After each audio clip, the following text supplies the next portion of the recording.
Good evening, everyone. My name is Nathaniel Teplitsky. I'm one of the co-chairs for the AOCPMR JEDI Committee. So we have a great Rehab Roundtable in store tonight. And before I introduce our wonderful speakers, I wanted to share a little bit more about what we do. For those that are new here, Rehab Roundtable is an almost monthly series hosted by AOCPMR. The goal is to promote academic engagement and foster meaningful conversation around the latest research in physical medicine and rehabilitation, specifically through the lens of justice, equity, diversity, and inclusion, or JEDI. Each session centers on a specific JEDI-related theme, so we can really dig into the critical topics shaping our field. If you're interested in speaking at a Rehab Roundtable in the future, please use this link, which we'll put in the chat. We're also starting something new by sharing community agreements before each of our events. That's weird. So this is something that the JEDI Committee created, and the goal is for it to be a living, breathing agreement slide. And if you have any feedback for us or any ideas, please put that in the chat or feel free to message us privately. And so we ask that you be present and engaged, speak your truth, embrace discomfort and imperfection, expect and accept non-closure, honor confidentiality, take space and make space, give grace to ourselves and others, and note that everyone has knowledge to contribute. You'll also see on the slide a QR code, so please feel free to scan that. We want to hear from you, whether you have ideas, suggestions, or just feedback in general. Please use that form and we can get back to you as soon as possible. Now I'd like to go ahead and introduce our speakers. So our moderating physician tonight is Dr. Hefdadeen Mashrah. Dr. Mashrah is a PGY3 and the junior chief resident at the Corwell Taylor PM&R residency in Michigan. He graduated from the Michigan State University College of Osteopathic Medicine in 2024 and will be applying for an interventional pain fellowship. So we look forward to hearing his insight tonight. Tonight's topic is racial, socioeconomic, and geographic disparities in prosthetic access and outcomes. And so we'll be hearing from a couple incredible medical student speakers. And so with that, I'll hand things over to Raman and feel free to share your screen. Raman, real quick, can I interrupt you 1 second? Are you doing the third? I'm assuming you're doing the third paper. Okay, the upper limb one. I want, just real quick, before the student presenters go, I want you guys to think about one thing, and I'm sure you guys read this and all that good stuff. Just think about how everything's kind of related. Like, don't think that these three papers that they gave us, which they're pretty good papers, they're not separate like entities. They honestly, it's kind of like a sequential thing. If you think about the title is what it goes through and everything like that, just think about how these are all related and how we can kind of close the gap for prosthetic care moving forward. And then just keep one question in mind when we're going to go through all these papers, and we'll try to talk about it at the end, is if access to care was equal across the board, would any of these disparities disappear? So just keep that in mind, and then we'll talk after. But go ahead, Robin. Awesome. All righty. Thank you so much. All right. So the article that I worked on for this was the racial disparities in prosthesis use, satisfaction, and physical function, upper limb amputation, and the impact of veteran status. All right. So just to kind of give some background, upper limb prostheses are vital for restoring function, but currently technology can't fully replicate the human limb. Prior research had already shown that Black veterans often report greater disability and lower satisfaction than white veterans. However, until this study specifically, we didn't fully understand if these disparities existed outside the VA system and in the civilian sector. So the study itself had two primary goals. First, it was to compare the physical function and prosthetic satisfaction across racial groups, and then specifically the groups were white, Black, and other. And then second was to evaluate if being a veteran, which often means having access to the VA's comprehensive amputation system of care, whether it moderates that relationship between race and these outcomes. Okay. And so this was just a large-scale cross-sectional, it was a telephone survey, 713 participants at the end. And the survey itself included different things like demographics, amputation history, prosthesis use of training, satisfaction, upper limb function, and other domains. And then going into the demographics, so the sample was predominantly male and identified mostly as white, and then with 9.1% Black and 7.3% other. Notably, about 75% of the participants were veterans, and then allowing for a pretty robust comparison with the civilian cohort. And I just listed out all the key measurement tools that was used in this. Kind of to ensure the internal validity, the researcher used several of these validated tools. For physical function, you can see on the left side, they used the PROMIS 13 and then the upper extremity functional scale. And then this was for one-handed and two-handed tasks. There were a bunch of different tasks. Things like buttoning shirts, carrying objects, just overall physical function.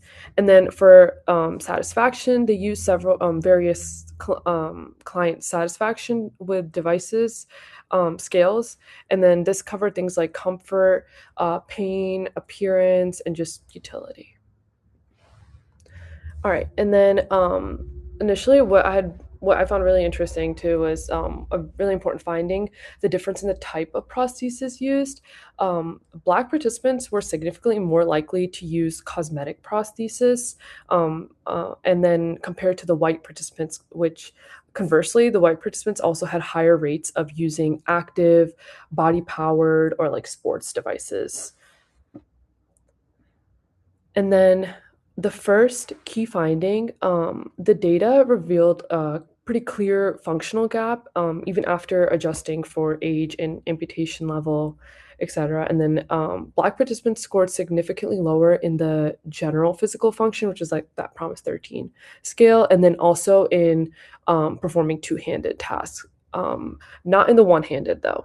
And then interestingly, though, there was no significant functional gap, which was found with the other racial group when compared to white participants.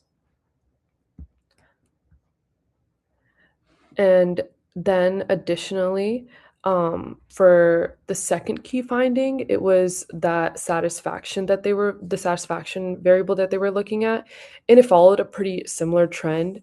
Black participants reported significantly lower satisfaction across 4 of the key domains listed here: comfort, appearance, utility, and then overall satisfaction as well. And this is very critical to understand that satisfaction is an important part of this, because dissatisfaction, the article emphasized, was like a primary driver of device abandonment. So it's really important to look at different things like comfort, appearance, like pain. So yeah, so it was pretty important. And then third, for the third key finding was looking at like that moderating role of veteran status. So does the VA system help? The study, it found some evidence that it does.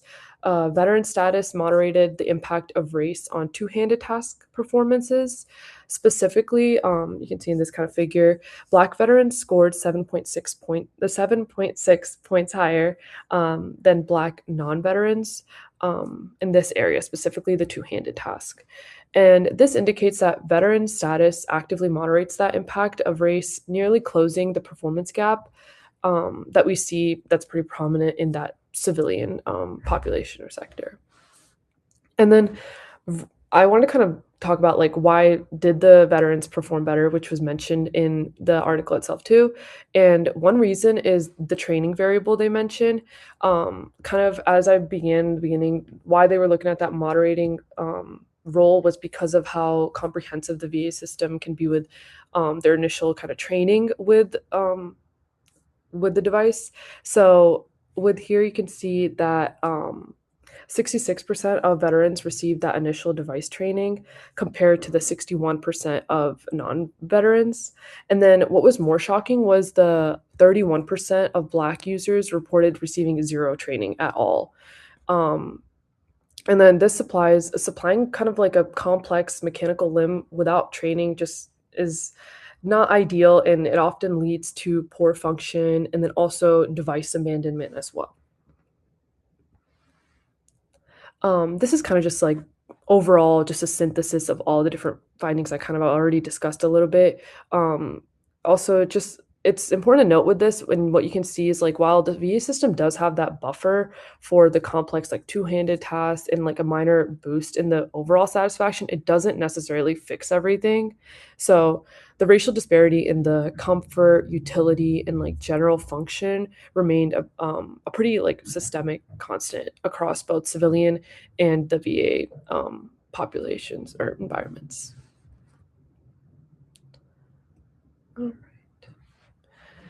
And then what's important, for this to recognize, is diagnosing that root cause. So what is driving that gap? There are three pillars of concern that I kind of wrote here, and I would love to hear your guys' like other pillars maybe that you guys could think of too. First, pain management deficits. Prior literature that they mentioned shows that Black veterans experience higher intensity contralateral and back pain. And then just unmanaged pain directly degrades device function and comfort. And then second was the prescription bias, the cosmetic device that was why there was like a 3 times higher rate of cosmetic devices for Black patients. And then third is that rehabilitation void, where a third of the marginalized patients just had no onboarding initial training when getting that device. And then, yeah, we can kind of talk about after if anyone has any other pillars that they want to mention too. And then kind of to conclude, this is just kind of like a blueprint for equitable care. Also, once again, awesome thing if people want to add to this and kind of think about what their ideas could be. But first, I mentioned that standardizing and funding training for every patient is very important, regardless of their veteran status. And then also auditing like prescriptions practices to eliminate unconscious bias. And then treat pain as like a primary barrier to success. So the VA provides a buffer, but it isn't a cure for the baseline inequity that still exists in prosthetic care. So yeah. And then yeah, if anyone has any different thoughts or ideas on kind of the pillars or anything want to mention, go ahead. Great presentation. Thank you so much for that. I have a lot of questions, so I'm holding back a little bit, but Thank you. Thank you. Ashley, you can go ahead and start then. Sure. Alrighty. Hi guys, my name is Ashley Faircruz. I'm a second-year medical student presenting today. The paper I'm covering is a review by Jala and Bush titled Review of Socioeconomic Disparities in Lower Extremity Amputations, a Continuing Healthcare Problem in the United States. I just want to start by grounding this paper in why this belongs in front of our audience today. The JEDI mission is to advance justice, equity, diversity, and inclusion in our field, and this paper is a really great case study in what structural inequity looks like when it causes preventable patient harm. It also directly is relevant to us as students and physiatrists. We care for amputees longitudinally before limb loss and in long-term follow-up. So that means that we're both downstream of these inequities and in a position to be upstream advocates as well. And so briefly on the methods of this paper, it's a narrative literature review, meaning that the authors synthesize existing studies rather than generating new primary data. And the scope was US-based research on lower extremity amputation disparities, and the topics they reviewed include racial and ethnic differences in amputation incidence and level, socioeconomic predictors of outcomes, and the role of insurance status in access to care. So let's start with the magnitude of this problem. In 2005, 1 in every 190 Americans was living with limb loss, so that's 1.6 million people. And by 2050, that number is projected to reach 3.6 million, with approximately 185,000 new amputations occurring every single year. And the primary driver of this is peripheral arterial disease, which accounts for 54% of these cases. And the vast majority of those patients also have diabetes, and then trauma accounts for most of the rest. But these are not inevitable outcomes, and the paper frames lower extremity amputation as, quote, one of the most unfortunate yet preventable consequences of uncontrolled lower limb ischemia. And so the word preventable is very key to this. And so we'll come back to it, kind of like Dr. Mashrah was asking us a question about in the beginning. So who is bearing the burden of these amputations? Well, this paper found that the disparity is actually very stark and that African American patients undergo amputations at a rate of 5 to 6.5 per 10,000 people compared to 1.2 to 2.5 per 10,000 for white Americans. So that's about a 3 to 5 times higher rate. But it's also not just that more amputations happen, but that who ends up amputated once they're already in the system. And with that, African Americans made up 25.4% of those who underwent amputation, but only 19.5% of those admitted for limb ischemia in the first place. So, in other words, when a Black patient enters the healthcare system with a threatened limb, they are statistically less likely to leave with that limb. And then when they do lose a limb, they're more likely to lose it above the knee, which carries significantly worse functional outcomes and higher mortality. So what is driving that gap? Black patients presenting with limb ischemia were less likely to have had a prior limb-related hospitalization before their amputation. So that means that they arrived with fewer touch points in the system, and they received fewer revascularization attempts before amputation, even after researchers controlled for clinical comorbidities. And they also had a shorter time from hospital admission to amputation. So the system moved faster toward cutting the limb rather than trying to save it. But I also want to be careful not to imply individual intent. But when this pattern appears consistently across studies and geographic regions, it is a systemic finding. So, race and socioeconomic status are deeply intertwined, and the paper examines them separately. So, even setting race aside, poverty is an independent risk factor, and patients in the lowest income quintile had an 8% higher incidence of lower extremity amputation compared to the wealthiest quintile. The landmark LEAP study, which is the Lower Extremity Assessment Project, identified poverty, lack of private insurance, and non-white race as independent predictors of worse health status after amputation and rehab. And then there were also patients who underwent the same procedure, the same limb loss, but their likelihood of being alive 5 years later differed by over 20 percentage points based on whether they finished high school. And so high school graduation is also a proxy for socioeconomic access to socioeconomic access and follow-up to care. And so this next slide is what makes the strongest structural argument because it shows what happens when you actually remove one barrier to access. And so the Kaiser Permanente study followed over 62,000 diabetic patients with equal insurance coverage. And in that setting, there was no statistically significant racial difference in amputation rates. So equal coverage essentially erased that disparity. And then we see Massachusetts, when that state expanded insurance coverage in 2006, uninsurance dropped 44% among Hispanic patients and 77% among Black patients. And then the racial amputation risk gap fell from 8.5%, which was statistically significant, down to 3.9%, which was no longer statistically significant. So these are some natural experiments in health policy, and their conclusion shows that access drives these healthcare outcomes. Here, the financial burden is also enormous. 2-year direct costs after lower extremity amputation exceeded $91,000 per patient, and lifetime costs approached around $509,000. The VA spent over $170 million in a single fiscal year managing diabetes-related amputations. And then they saw that these costs fall hardest on the patients with the least insurance.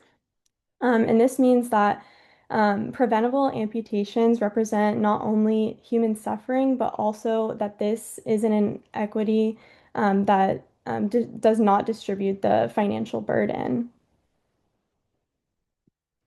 And so, what interventions actually work? They found that HbA1c screening is one of the clearest interventions for this. Any screening at all was associated with a 15% reduction in amputation risk, and frequent monitoring brought a 39% reduction across all racial groups. And then next, only 26% of adults in surveyed populations had even heard of peripheral arterial disease, but other rare diseases like MS had higher name recognition. So one thing we could do is have more community level peripheral arterial disease campaigns, especially in those high risk populations, and that they should also be culturally tailored, as well as they saw that standardized protocols could help in reducing practice variation, which is a proxy for bias. And then, as we just saw, insurance expansion really works. And then we can also have more policy advocacy. And so, what does this mean specifically for PM&R?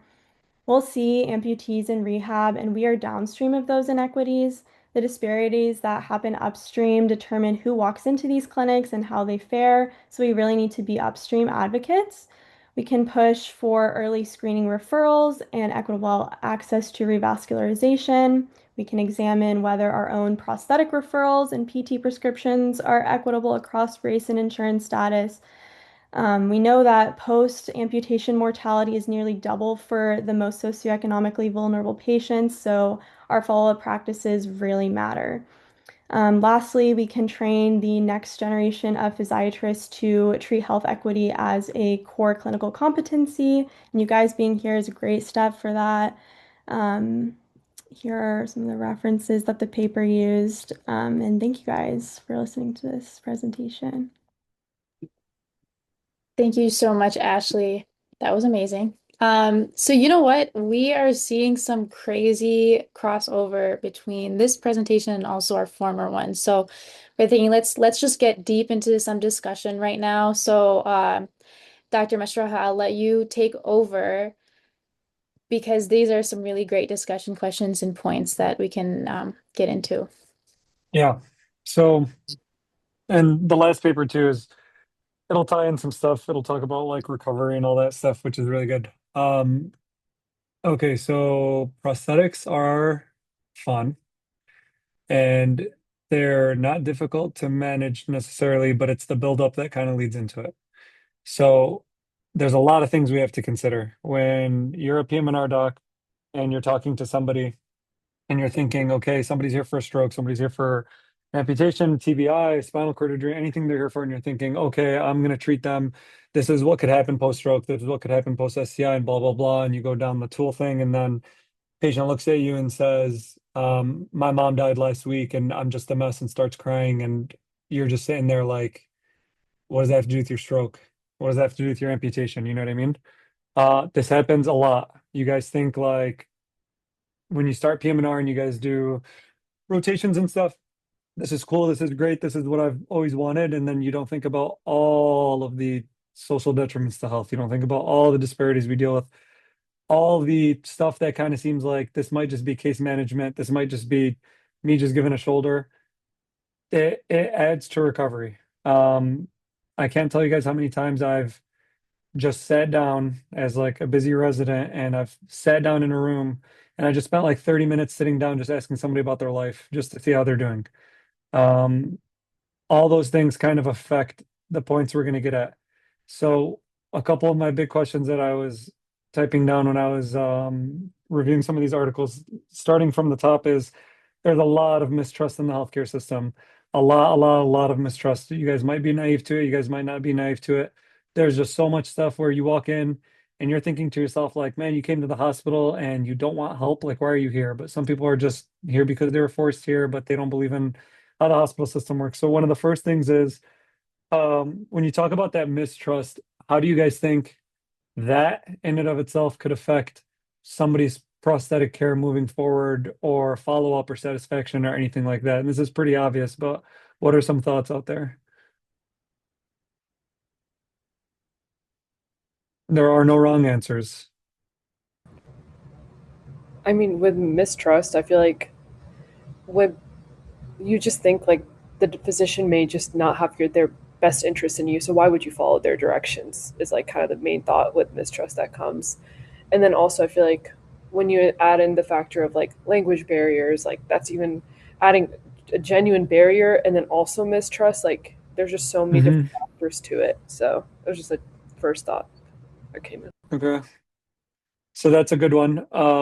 A lot of people will say, you told me something, and because I don't trust you as my doctor, because something happened in my interaction that you might not realize, that just kind of tipped me off. So then your next question to me is, how's the prosthetic fitting? And I'm going to say good. And I'm just going to stop talking to you. And then you take off my prosthetic and you're examining my knee or my leg or anything, and you're like, this don't look good. But it's like, no, it's good, it's fine, I'm leaving. That's how some interactions happen. I've seen it. Like, this is, you guys think because we went through school and we went through all this training and they told us like, hey, make sure you're listening, make sure you're doing whatever. You're like, hey, there's no way this is still happening nowadays. This happens. So patient comes in and they're like, I'm having back pain and my knee hurts. And you're like, okay, how's the fit? But they already don't trust you. They're just there because their son or their daughter brought them in, and they're like, if it's fine, I don't know why my son brought me in here, I'm good. And you think to yourself, like, all right, when was the last time you saw your prosthetist?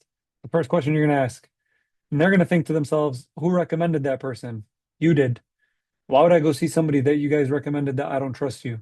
So it spirals. So now I'm not getting the proper prosthetic care. I'm not being truthful to my doctor because I don't trust my doctor.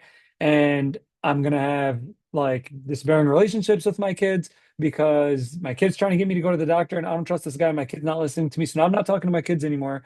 Now the transportation factor of my kids and the caregiver support that they provide is missing. Now it's gonna happen.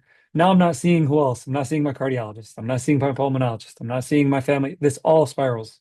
And it sounds like it like, you're like, oh, that's kind of dramatic. That's literally what happens, because then you see the patient that we just fitted for a prosthetic 8 months ago in the ED. Why is he in the ED? He's in a CHF exacerbation, and this happened and that happened. Now they have to take another limb because they saw his A1C is terrible. So like, it sounds very small, but because they just don't trust my PM&R doctor, who was with me in a very sensitive period of time at inpatient rehab, and they were taking care of my leg, my amputation, whatever. Because I don't trust you, now I don't trust anybody, and now this is what it led to 8 months down the road. So another thing that's big that we just touched on that Ashley was kind of talking about. So to start off, for lower extremity amputation stuff, there's modifiable risk and non-modifiable risks. This is very, very important in terms of so I'll say it like this. When I'm a resident and I'm hearing what are the modifiable and non-modifiable risk factors, I'm thinking to myself like, hey, why do I care? The guy's here. I need to wrap his leg. I need to make sure the wound is clean. It matters because of the future. So when we talk about modifiable, there's stuff that we're talking about when the amputation happened. So how often were they getting their vascular screenings or frequencies or anything like that? If they're a diabetic patient, were they seeing a vascular doctor? Were they doing their proper exams? Anything like that? That's modifiable. That matters. How fast did they go get surgery? I've had patients come in and we found out that they needed the amputation. They got the amputation done. Versus I had patients come in where it was necrotic and growing and disgusting. And it was like, man, that patient has a much harder time with recovery, and you take off way more limb and everything else. There's a lot of other things that get affected in terms of like speed to vascular surgery. It's the same thing you guys are thinking about when you guys hear post-stroke. What's the first question we ask when I'm evaluating somebody on a consult post-stroke? Hey, did they get TNK? No, they didn't, because they were outside their window. That saves lives. That changes your stroke outcome. So it's the same thing for an amputation. So how fast they got to surgery, how often they're doing their screenings. Did they have access to this person? Like, did they, instead of an amputation, did they have access to somebody who could do a revascularization procedure? Some vascular surgeons do, some just straight up go to amputation. It just kind of depends on their clinical judgment and what they're thinking, but that also depends on the hospital system you're at. Like, two of the same specialty docs aren't the same in terms of how they are going to go about treatment. Some docs I've worked with that are vascular surgeons are just like, yeah, we got to take the leg. And another doc's like, no, we just got to revascularize it and he'll be good in a month. And who's wrong? You know what I mean? It kind of just depends on who the actual team is and who's taking care of them and your clinical judgment on a patient. So when you're talking about less modifiable stuff, this is stuff we're talking about. They already came. This stuff sounds modifiable, but they already came. They're already amputation. It's not really modifiable. So stuff like insurance, what insurance do you have? It doesn't matter for the amputation per se. It matters more for the inpatient rehab side. We don't take many insurances for inpatient rehab. You guys will learn pretty quickly when you guys go and rotate through. IPR is a lot better than subacute rehab. Those nursing facilities, those skilled nursing facilities are good and they're smart in theory, but there's just not a lot in Michigan that I would feel comfortable sending my mom to. So that's how I look at it. So insurance status matters. Uh, Access to your primary care doc matters. A big one is your neighborhood. How does it look around your neighborhood? Not a lot of people consider this. Do you live in an area where it's more hilly? Do you live in an area where it's actual pavement and it's smooth surfaces? Do you live in an area where it's cobblestone? This matters for somebody walking afterwards, and we'll kind of get to that. And then food, how often somebody exercises. If they're poor, they can't afford high quality food, or maybe they don't have a car, they can't really get to the gym, they're not motivated, they can't really do any exercises at home. All these things kind of worsen the number one and number two causes for somebody getting an amputation, which is diabetes and peripheral vascular disease. So a lot of this stuff is preventable. A lot of the stuff we see in PM&R is preventable. When somebody has a stroke, a lot of times hypertension is uncontrolled, their diet's uncontrolled, they're not exercising, and you talk about like, hey, this is what we can work on, right? The biggest cause for somebody getting an amputation is diabetes. So when we talk about the A1C reductions that Ashley was talking about, that's very important. Like patients don't care. They don't want to hear that. They think I've been managing this. Some people are like, no, I'm good. And when it happens, then I'll take care of it. I have a guy right now that's 164 kilos and his hemoglobin A1C last checked was 2018 is 7.8. I'm not a family med doc. I have no business checking this guy's hemoglobin A1C when he comes into my inpatient rehab, but I'm the person in charge when you're on inpatient rehab. You guys are the primary people taking care of it. It's not the primary care docs, not internal medicine. We are primary. So if I see somebody like that who's morbidly obese, who has a 7.8 hemoglobin A1C and refusing all insulin and whatever, do what you're trained to do. Let's get a repeat. Let's just see where it goes. Because this guy's going to tell me, I don't want anything and blah, blah, blah. That's fine. We got a repeat. It was 10.8. This guy's at risk.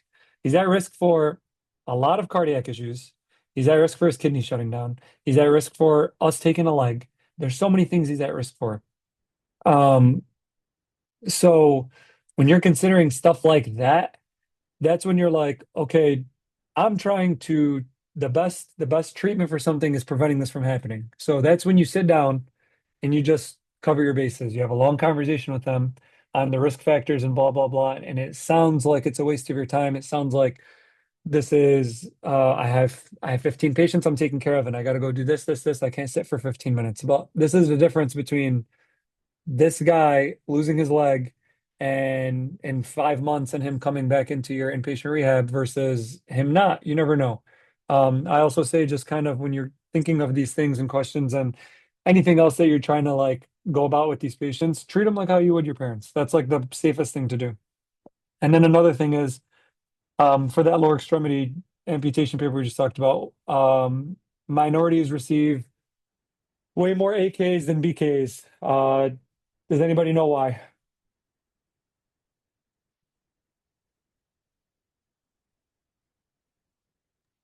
No, I it's don't also an know option. why, but I would assume it's because they don't have access to care, so they're not getting the screening and prevention before it gets to the point that it has to be a higher Good amputation. job, Samantha. So yeah, delayed presentation. So it's like we said, somebody comes in early enough, my leg kind of hurts, I don't know why, and you have a high suspicion and you see his hemoglobin A1C, you see their history of peripheral vascular disease, and you scan them, you see a clot. Somebody gets revascularized, they're good. Or somebody gets a BKA and they're still good versus like Samantha just said, somebody comes in a little bit later and it's a necrotic leg, I got to go high up because when you chop off that leg, even if there's that demarcation line, we see it all the time. They chopped off that leg. They were trying to be optimistic. They left it as a BKA, and then it grew 2 weeks later while they're on my inpatient rehab. And I'm doing my wound checks. I'm cleaning it. I'm doing everything I'm supposed to do. But this needed more leg taken off. So that's a big one, is the delayed presentation. And the biggest problem with an AKA versus a BKA, when you guys are thinking these things, what does that mean in terms of prosthetic candidacy? So the things I'm considering is like energy expenditure. You guys can just give me numbers, and I get this wrong all the time when I get grilled on it. Do you guys know the difference between how much energy it takes for an AKA versus a BKA in terms of how much we expend when we're walking, when we're doing our ADLs? I think it's like 2 times and maybe 4 or 5 times with higher up. Okay. So, um, yes, the way it's worded in board questions is more percentages. So they'll say like 25 or 60 or whatever, and that just means like 125%. So if you get a BK, it's usually about 25%. You're going to be at 125% energy expenditure when you're doing stuff. When you get an AK, that jumps up to 60 plus. So that is a huge difference. You're not factoring in the fact that this guy can't breathe because he has COPD. This guy is going to build up fluid because he has CHF. This guy probably has a history of stroke. We don't know. This guy probably can't see because he has glaucoma. There's a lot of stuff that are also going to play into it because now it makes it harder for me to navigate my environment. It's never somebody came in, we chopped their leg. You're just at increased 60% of walking. You'll get used to it. We'll get you a prosthetic. We're managing like 5 different medical conditions because that all affects what's going on. So yeah, very good. A lot of this stuff, this sounds crappy, and this is the reality of like medicine, and this is what we're going to get into real quick before we get to the next paper, is the Medicare reimbursement, which affects the prosthetic. So in terms of prosthetic candidacy, somebody for an AKA versus a BK, an AKA person is probably going to get something like a straight leg or maybe a bendy one, who knows? But that just depends on when they came, how old they are, a lot of comorbidities, how much energy they're using. There's something called an amputee mobility predictor that they can kind of test you guys on, and they'll run through the PTs will run them through a gauntlet and kind of see like, yeah, this guy's at a good level walking versus this guy's not. So this matters for prosthetic candidacy because the insurance will straight up look at you and say, oh, you think they are a K2? Good one, buddy. So there's K levels from K0 all the way to K4. K0 basically just means it's non-functional. So that amputation was done. It's probably an AKA. If we put a stump on it, if we don't put a stump on it, I'm not going to be able to use it as a parent. I'm not going to be able to use it as a son. I'm not going to be able to use it as a daughter. I can't help my significant other. There's no need for this. K1 and K2, and I'm being very loose with these definitions, but essentially that means like K1 is kind of like around the house, you can kind of do stuff. K2 means around outside of the house, like immediate outside of the house. So kind of to like the mailbox and back. K3 means I can do some stuff outside. I can probably hit a lap around the block and I can navigate some environment. And K4 means you're a high level functioning athlete. This matters so much. If there's one thing you guys take away from this, like hopefully you guys take away the fact that diabetes, peripheral artery disease are the number 1, number 2 causes.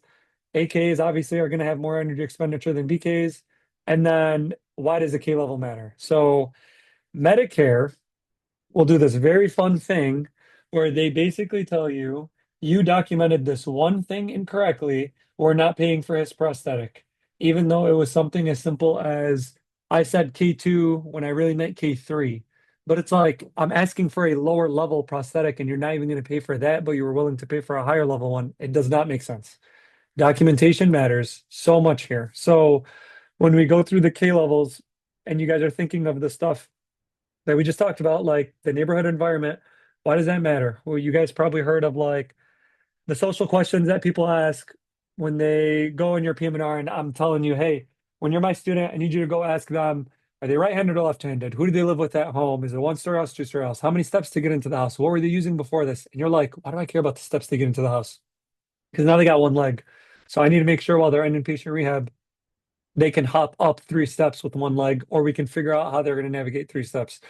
Why else does this matter? If I'm telling somebody that this person is physically fit enough based off my assessment of them, based off my amputation mobility predictor, based off of my K-level assessment, this person qualifies for K2, and all that information is correct. This guy's going to get a prosthetic, or this lady's going to get a prosthetic that's K2. It fits them perfectly. It'll let them at least get to the mailbox and back, or on the house, maybe. Probably not in the garden. You probably need something a little bit higher up, but the insurance pays for it. So that's why that part of like billing and that part of like being good when you guys are talking to patients about their social detriments to health, who's there to help? What are our goals? Are you super motivated? Are you going to try really hard? Or do you have documented proof that you've been attending therapy sessions so I can show the insurance this person's committed to getting a certain prosthetic? So all that stuff is very, very, very important. I just saw a girl, I was doing sports physicals last month, and I saw a girl walk in. She had bilateral amputations, an AKA and a BKA, and both were K4s, which is extremely impressive. And she came in for a sports physical, and she runs track, and she does all these things, and it's like, great, insurance is going to pay for it. She's going to live a good life. And that's the point of like why you're doing what you're doing as a PM&R doc. I'm trying to teach you guys how to live your new life, because now it's different, but not all hope is lost. But how are you going to tell me I'm going to live my life when you messed up documentation and now I'm a K1 when I should have been a K4? And like then that plays into the mistrust. Now I'm not coming to you. Now I'm not taking care of my leg. Now I need a higher up. And it's like some of that is on me for not trusting you and not doing whatever, but some of that's on the physician for not taking care of this person, not doing your due diligence, not taking the extra 5 minutes. So that's why I'm saying like stuff like this matters, and this is stuff you guys aren't going to learn until you're in the thick of residency. If anybody has anything they want to talk about, that's fine. We can talk on something. Besides that, we can move on to the next paper if you guys want to. Thank you so much. This is really, really important information. I'm taking notes out here too for rotation. So thank you. Tiffany, I see that you are here. Please feel free. You should be a co-host to screen share and then go ahead on your presentation. Okay. Good evening, everyone. My name is Tiffany, and my school is California Health Sciences University. So today I'll be discussing a pilot study. It's going to be examining disparities in functional recovery and also social health among individuals with dysvascular lower limb amputations. And I think that really aligns with the JEDI theme of disparities in prosthetic outcomes and also rehab care. So this study, it asks whether inequities persist even after patients receive prosthetic rehab and return to just the community and their daily life. All right. Okay. So let's take 2 patients. Most would probably assume these patients should experience similar recovery if they receive comparable rehab and prosthetic care. However, this paper, it challenges that. It kind of raises the question of whether social factors also influence rehab outcomes. All right, so why this matters? I would say approximately like 3.6 million Americans are projected to be living with limb loss, and dysvascular amputations continue to increase. However, most literature, they focus on who undergoes amputation. There's far less attention that has been paid attention to what happens afterward. And this study, it really shifts the focus towards recovery, participation, and just the quality of life.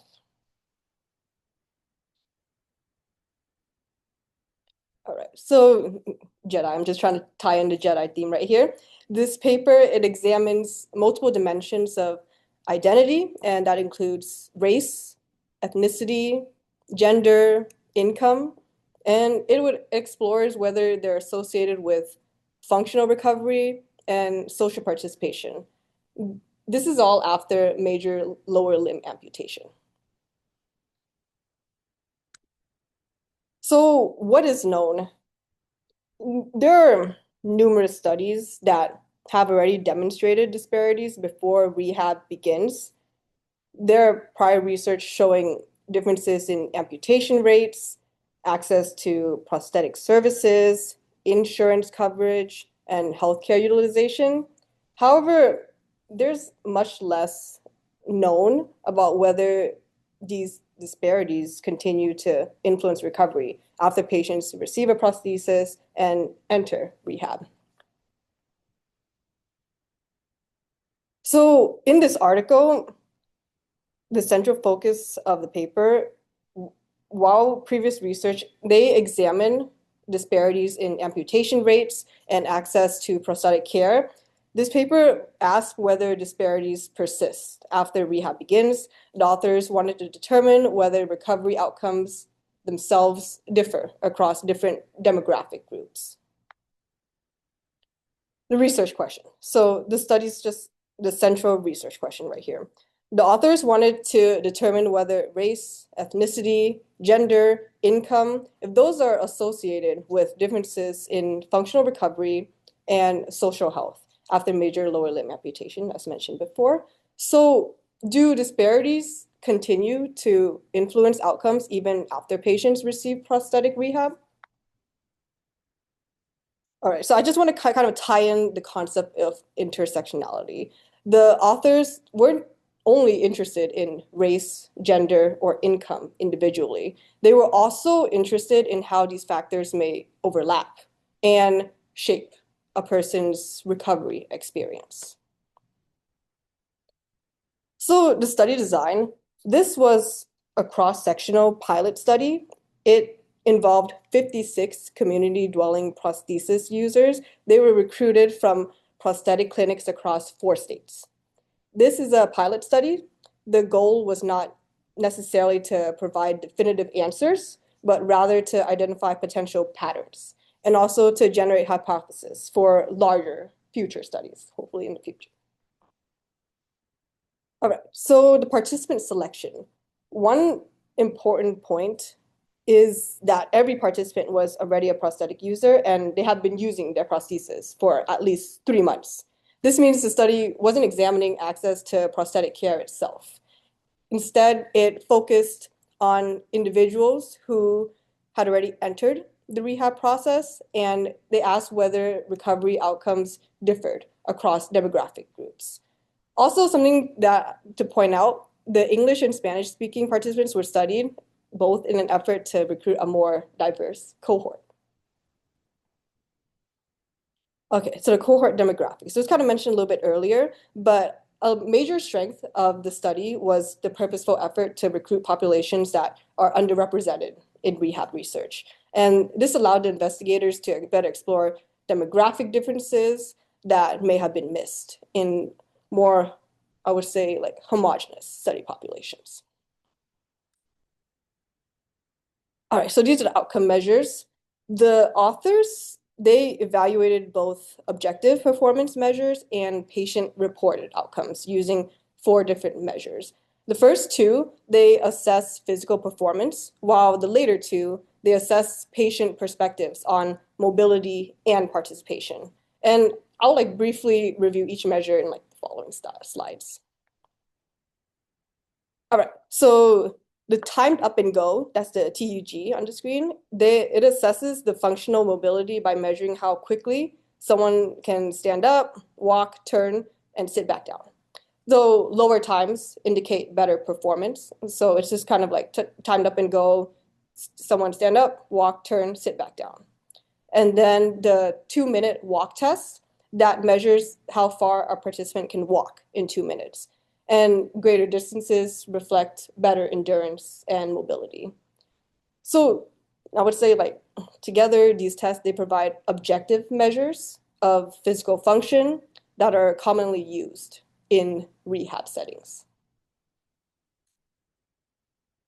All right, the plus M in promise. So the prosthetic limb user surveys of mobility, that's the plus M. It's a patient-reported measure that assesses how mobile individuals perceive themselves to be while using a prosthesis. And the promise participation, that measure evaluates social health by assessing a person's ability to engage in social roles and just regular community activities. And I would say together, these measures capture how patients experience their mobility and participation in just daily life. So some patterns in the data that I found across like multiple outcome measures, white participants generally demonstrated better outcomes than people of color. Similar trends were observed between men and women. So importantly, I would say these differences appear not only in the objective performance test, but also in the patient-reported measures of mobility and participation, kind of back to the 2 slides that I was going through before.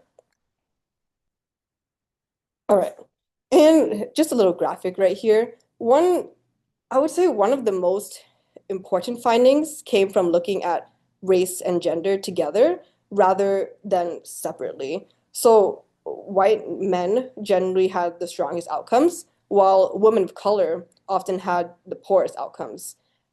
This suggests that recovery experiences may be shaped by like multiple overlapping factors rather than just any single demographic characteristic. So how large were the differences? There weren't small differences. I kind of like had pictures of the 2 charts. I'm not sure if it's entirely that visible, but kind of to summarize it, the white men completed the TUG test about 11.6 seconds faster. That's a pretty big time difference. And white men also walked nearly 48 meters farther during the 2-minute walk test. And these are all compared to women of color. So just taken together, these findings they suggest substantial differences in mobility and walking endurance between the groups. So I just kind of wanted to zoom in a little bit on women of color. So normally younger age, it's associated with better functional outcome. But however, in this study, even though women of color were among the youngest participants in the study, they demonstrated some of the poorest outcomes. This suggests that age alone does not explain the disparities observed. And I wanted to talk a little about income. Income, it showed a slightly different pattern. Higher income was associated with better perceived mobility and social participation. But I kind of found it interesting that relationship it wasn't seen with the objective walking measures. So I would say this suggests that income may influence how people experience and participate in daily life, even when their physical performance is similar. So what might be missing? I would say something that I've found or believed was the authors cannot establish causation, but these findings, they really raise important questions about what factors may contribute to differences in recovery. I would say some potential contributors include access to care, financial barriers, transportation challenges, health literacy, structural inequities, and implicit bias. Of course, the list goes on, but these are just some that I would say stand out and are important factors to note. And then many of these factors, they're not captured by traditional rehab outcome measures, but they may still, I would say, influence recovery trajectories. All right, so some limitations. In this paper, I believe there are several limitations to consider. The first one was like the sample size was relatively small. The design was cross-sectional, and also the authors cannot establish causation. They mentioned that directly in the paper. And additionally, because all the participants were community-dwelling prosthetic users, selection bias is possible. So just despite these limitations, the study really provided valuable insight into disparities that may and I believe should warrant further investigation. So just some take-home questions that I have right there on the screen. The authors suggest that factors such as access to care, financial barriers, health literacy, structural inequities, and implicit bias, some factors I was listing previously, they may contribute to disparities observed in this study. But kind of similar to what I mentioned before, while the study cannot establish causation, it suggests that recovery after amputation may be influenced by more than just medical and prosthetic factors. In this study, it kind of challenges me to think about how to identify barriers and to advocate for equitable rehab services, and just to ensure that all patients have the opportunity to achieve their highest level of function and participation, because at the end of the day, I think that's the main goal. And I believe I'm done after this. Yes, thank you for listening. Thank you so much, Tiffany. So real quick, I do want to mention technically we are nearing our end time, so 9 o'clock, but you're free to log off. We respect your time, but we'll probably continue the discussion for another 10-15 minutes as long as you're okay with that, Dr. Mashrah. Awesome. So I do want to first open up the floor for questions for Tiffany, also for our other student presenters. If anyone has them, you're welcome to unmute or just put them in the chat and we'll read them out loud and get started.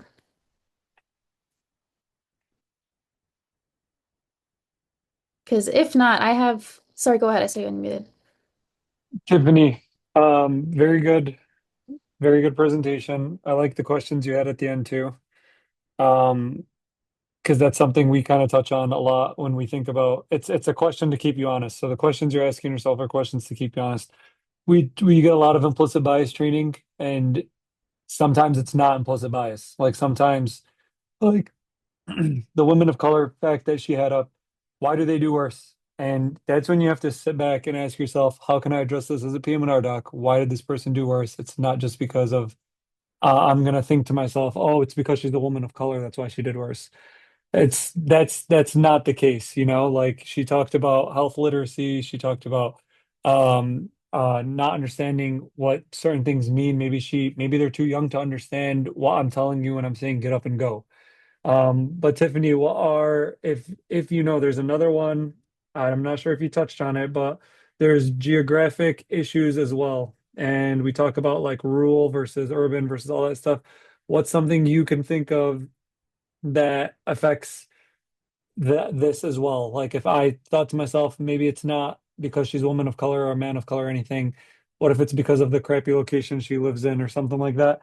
How could that affect their prosthetic care or how well they're doing or anything like that? Yeah, I would say, like, depending on the location, transportation is a very huge issue.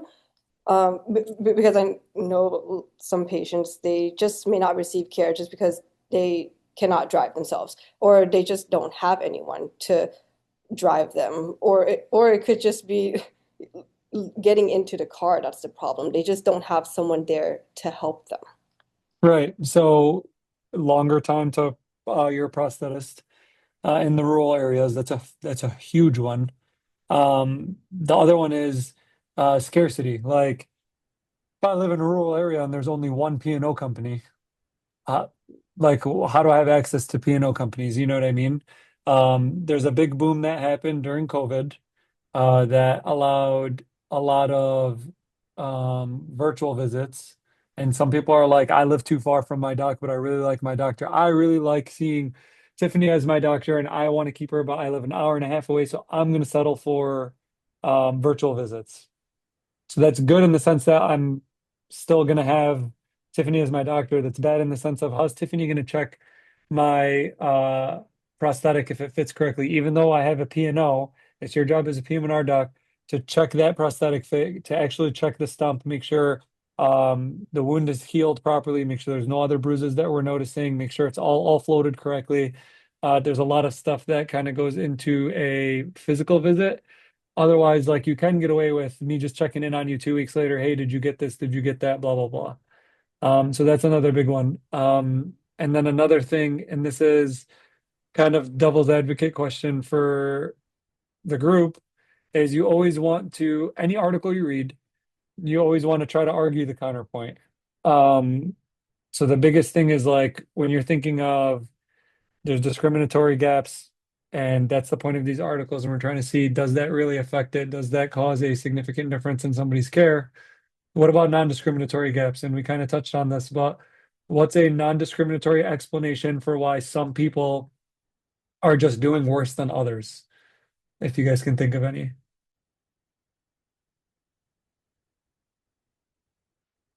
So a perfect example of this was the get up and go test. And let's say Tiffany tells me that this person, she comes to my clinic and she's a student rotating with me, and she says, this guy's get up and go test was bad when I did it. But honestly, I just felt like he wasn't trying and blah blah blah and blah blah blah.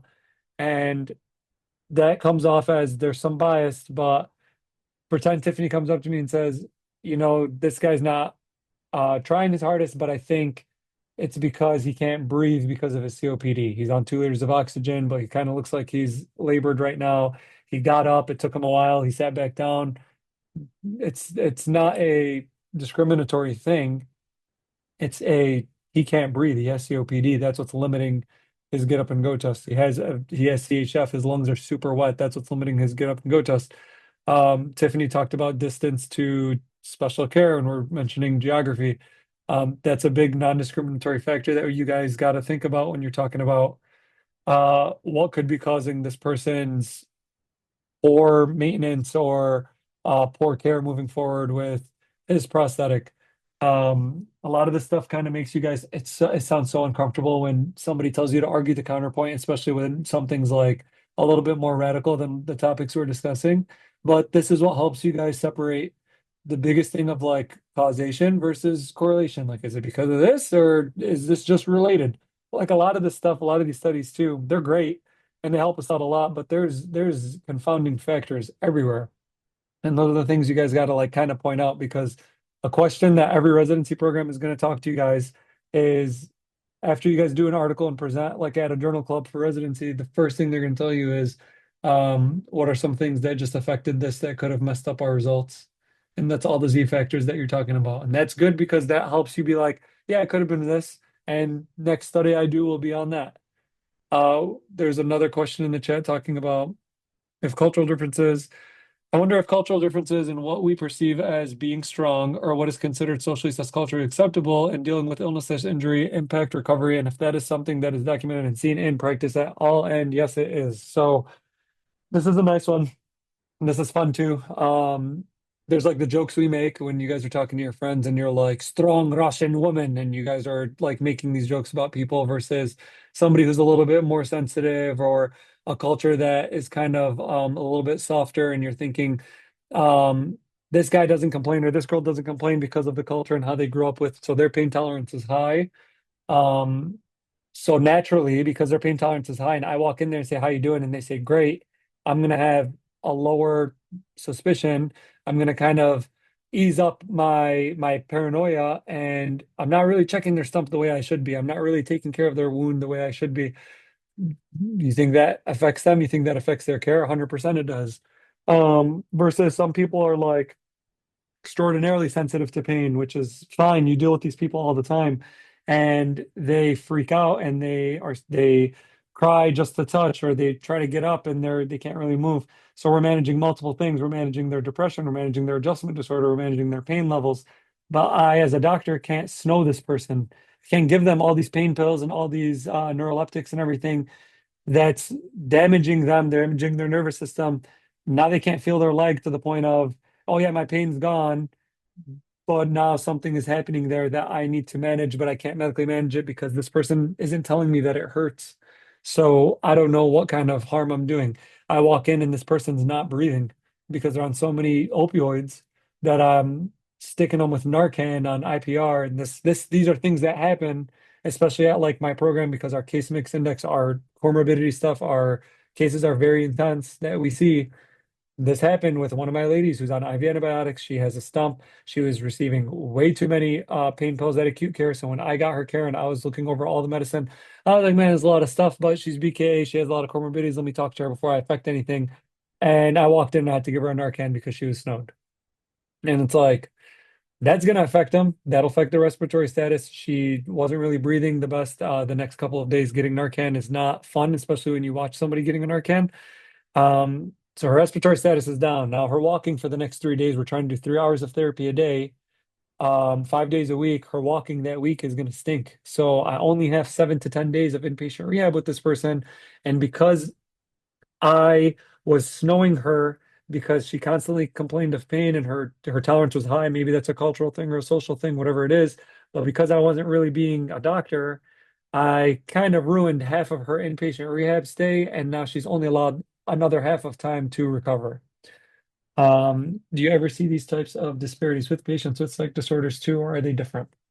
So, um, it's not different. The problem is you run into a lot of bias with psych patients. So we typically every IPR is supposed to have a neuropsychologist on board. So that helps a lot because that can help delineate if this is a psych condition versus if this is an adjustment decision versus like if they think a psychiatrist would be helpful. Um, there's multiple risks you're running into when you get psych on board. If psych gets on board and somebody complains of anything suicidal or whatever, now you're talking about a whole plethora of things. So now they're on suicide watch. Now they might need inpatient psych. Now they're stuck in IPR until an inpatient psych takes them, which stinks because if their insurance isn't going to pay for it after a certain amount of time, but we're housing them, they get waxed like 6 to 10 grand for a bill every day that they're there. So there's a lot of other things that kind of go into it. But yeah, for psych people, it's super, super difficult to kind of figure that out and navigate that. We see a lot of malingering, especially in the inpatient rehab setting, where people are feigning stroke symptoms for um, the first couple of days, and you're just kind of seeing them, and you're like, man, I want to believe you, and I want to like make sure I'm taking care of you, but on the off chance you do have an actual stroke, my NIHSS, my physical exam, my anything of you is just skewed because of this whole presentation because you have malingering. But how do you delineate that? You kind of just go through, rely on your training, rely on the attending that's with you, rely on the consultants that you can talk to and have them see that person, but 100% that affects somebody's care because if I am a doctor who thinks this person's just malingering, I'm not going to investigate anything else. I could miss some very important, serious things. Versus if I'm a doctor who's blasting this guy with radiation, blasting this guy with a bunch of pills because I'm believing every single thing he says, and I'm not taking into the fact that this could just be a psych issue and we need to investigate this differently. I'm hurting them. So that's a good point as well. Does anybody else have any other questions? These are good questions you guys are asking. I don't know if all of you guys are M2s or if some of you guys are higher up, but these are things that I never thought of when I was a med student. So you guys are far ahead of like where I was at least, which is really good. What else do you guys got? Let's see. I don't see anything in the chat, but guys, if anyone has anything, please feel free to unmute. Otherwise, If you guys need anything, I appreciate it. Nathaniel, I appreciate the invite and everything. You guys did really good. I put my phone number in the chat. If you guys need anything, please text me. I will not respond to my email, especially my MSU email. I know it's up there somewhere for people to look at. If you guys have ever emailed me, I'm sorry. I don't have access to that anymore. But text me if you guys need something. Even in terms of like when you guys prepare for boards, when you guys prepare for rotations, if you guys think PM&R is right for you, if it's wrong for you, anything I can do to help, just reach out and we'll try to get you guys the support you need. But thank you guys. thank you so much. I learned so much. I know everyone else here is just waiting to hear about the part two that we're going to have with you at some point because this was really helpful. But I think that we are fair to wrap up. So thank you so much for your time. Thank you for your contact information. We learned a lot. And let's call it a night.